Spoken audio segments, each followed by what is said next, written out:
Hey buddy, welcome to Wizard.com. My name is Shubhadeep Chaudhary and I am your maths tutor. So let's begin.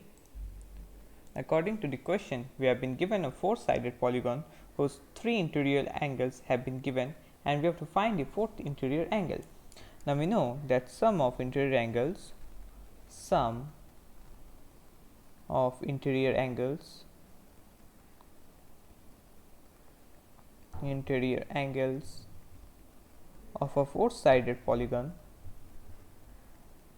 of a four-sided polygon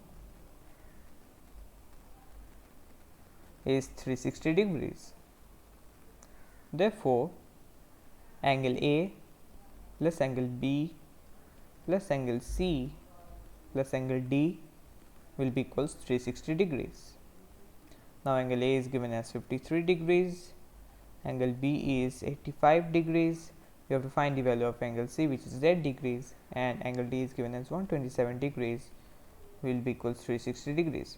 Now adding all the constants and shifting it to the right hand side, we will have z equals 360 degrees minus of 265 degrees.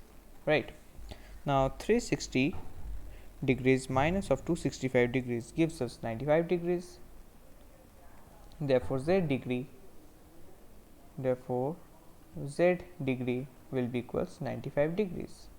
So this will be our final required answer. So that's it. Thank you and have a great day.